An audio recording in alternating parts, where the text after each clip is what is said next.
President Bola Tinubu, in his capacity as chairman of the Economic Community of West African States, has sent a delegation led by the President of Benin Republic to mediate in the military standoff in Niger Republic, where the democratically elected president is held hostage inside the presidential palace. Nigeria's president warned that any attempts to truncate constitutional order in any ECOWAS country will not be tolerated. TVC News State House correspondent Femi Akonde reports on this.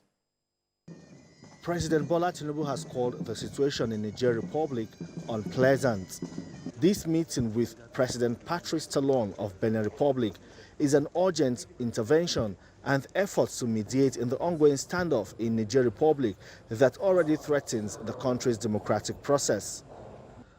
The situation in Niger is a litmus test for the Economic Community of West African States, and it will also test the resolve of President Bola Tinubu as chairman of the regional body that has renewed its commitment to ending military takeovers in West Africa.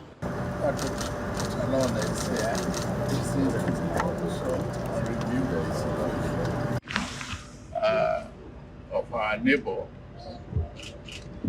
and the military misbehaviors in that particular country.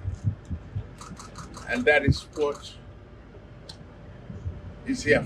But the meeting between President Tinubu and the President of Benin Republic seems to be one of the most important engagements for Nigeria's president. The world will be watching to see how ECOWAS, under his leadership, navigates through this crisis in Niger and also prevents military takeovers across the region. Femi Akonde, TVC News, Abuja. All right, this story broke out yesterday, and it has really been a thing of concern to not just West African countries, but to other African countries, and even those who love democracy around the world. Because the point is, everyone has been talking about Mali. You know, Mali there has to be a transition put in place, and after dragging back and forth, the military junta there is saying, okay, there will be elections by February 2024. And that is going here and there. And recall that, say, in the maiden speech by Nigeria's president when he was taking over as chairman of ECOWAS, he reiterated these issues as to ECOWAS will not tolerate coups again. And when he went to Kenya, he reiterated the same thing, the same message as to Africa needs to wean itself of, practices that truncate democracies generally. And then this happens next door, just a few weeks after. It is really concerning, and the world is watching.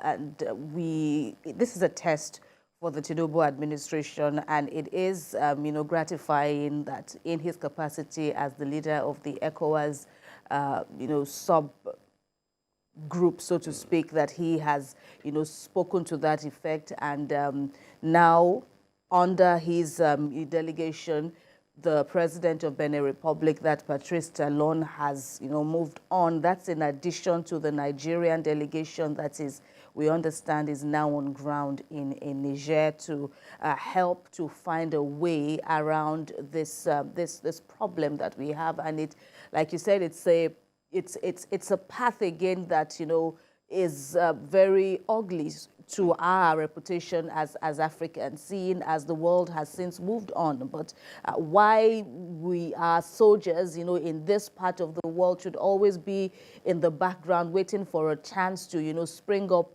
ugly surprises as this. We need to really go beyond this, and it's a test on ECOWAS, it's a test on the Tinubu leadership.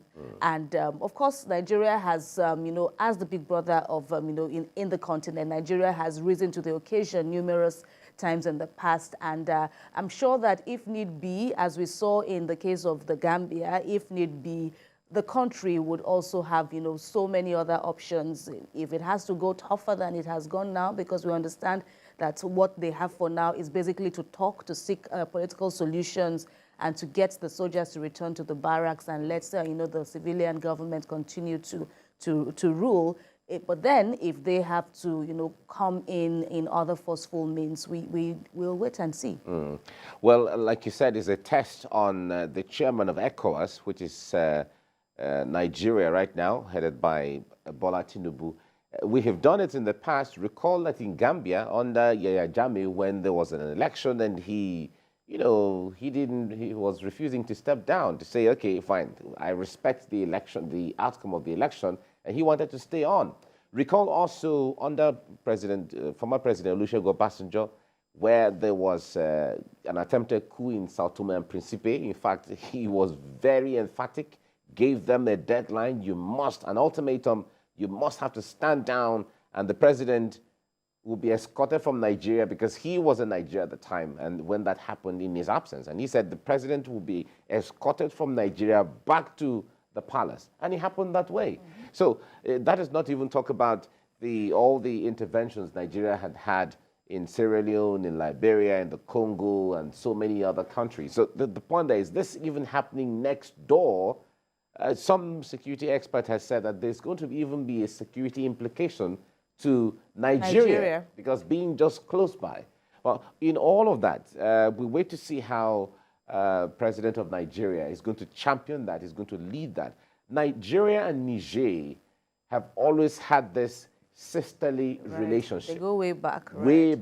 Way back. As much as they are a French-speaking country, and we are an English-speaking country. But the point there is that there are cultural similarities we have shared. Absolutely. There are so many language similarities we have shared, and so on. So it's a country that Nigeria always sees as the sister.